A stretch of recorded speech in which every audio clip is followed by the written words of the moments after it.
Hello everybody. If you want to read all the story's content in full, please go to www.steveuk.blog. Thank you.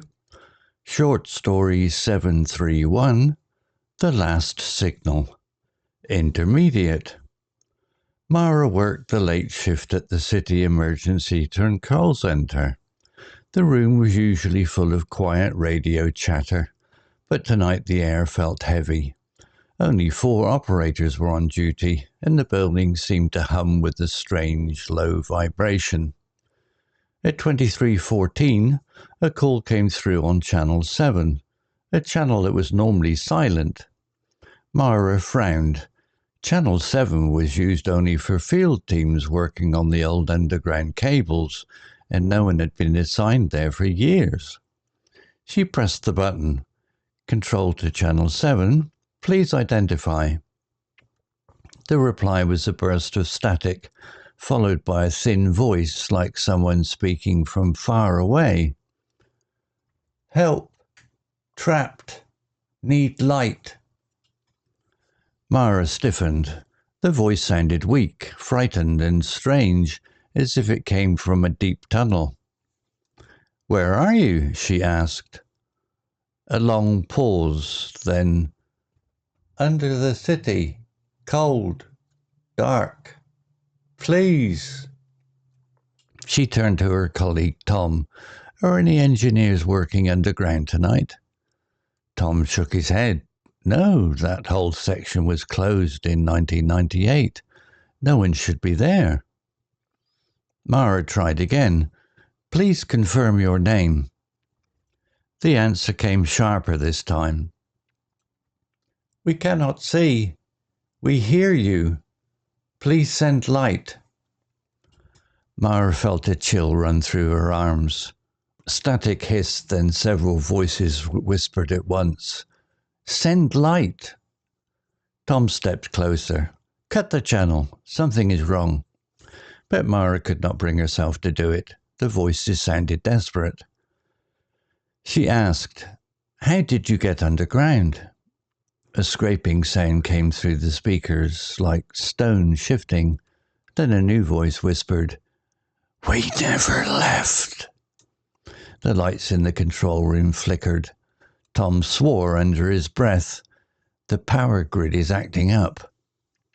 Before Mara could answer, Channel 7 burst to life again.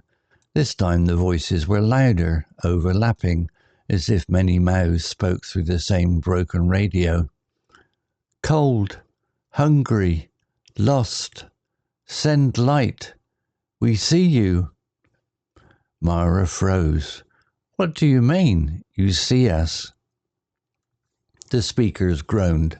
A slow, rhythmic knocking came through the line, like someone tapping on metal from the other side of a long, hollow tunnel. Then the voices whispered, Closer. The room suddenly felt tighter. The vibration in the building grew stronger, like something was moving deep beneath them. Tom grabbed Mara's arm. Stop talking to it. End the transmission. But before she could, the radio panel lit up bright red.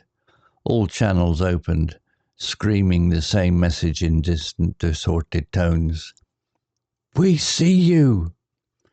At that exact moment, the floor rumbled. A low crackling sound came from beneath the control center, rising like a wave through the building. Mara and Tom backed toward the exit, but the doors locked automatically with a loud click. The radios crackled again.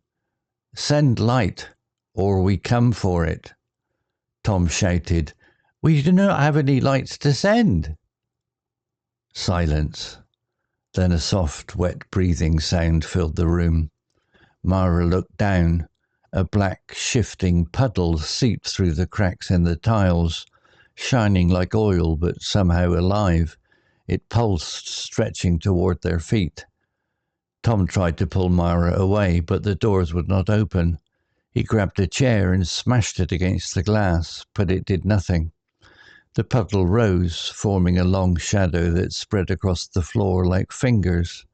Then Channel 7 whispered, slow and satisfied, "Found you." The shadow lunged. Mara felt a cold pressure wrap around her ankle. She screamed as the darkness pulled her down, the tiles cracking under the force. Tom grabbed her hands and tried to pull her back, but more shadows rose and coiled around him too. The radio shrieked with 1,000 voices.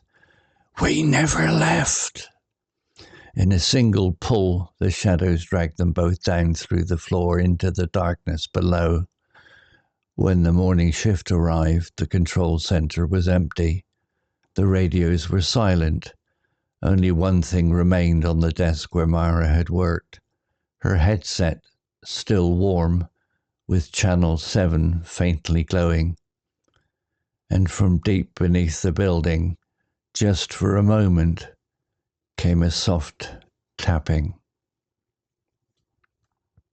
Vocabulary notes. Static, meaning a crackling or hissing noise that comes from a weak or interrupted radio or telephone signal. Example, the reply was a burst of static followed by a thin voice. Similar words, interference, noise, crackle, hiss. Flicker, meaning to shine unsteadily or to go on and off quickly. Lights often flicker when there is a power problem.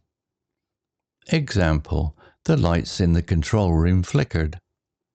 Similar words, blink, flash, shimmer, quiver. Desperate, meaning feeling or showing great need or hopelessness, willing to do anything because the situation is so bad. Example, the voices sounded desperate. Similar words, hopeless, urgent, distressed, frantic.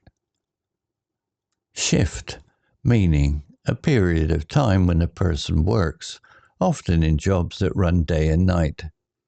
Example, Maria worked the late shift as the city emergency control center. Similar words, duty period, work hours, session, rota. Puddle, meaning a small pool of liquid on the ground, usually water, but in this story it describes a dark, unnatural liquid. Example, a black, shifting puddle seeped through the cracks in the tiles. Similar words, pool, patch, splash, pool of liquid. Story written by ChatGPT, image created by ChatGPT. To read all the story's content in full, please go to www.steveuk.blog. Thank you. CC Music, drifting at 432 Hz, Unicorn Heads.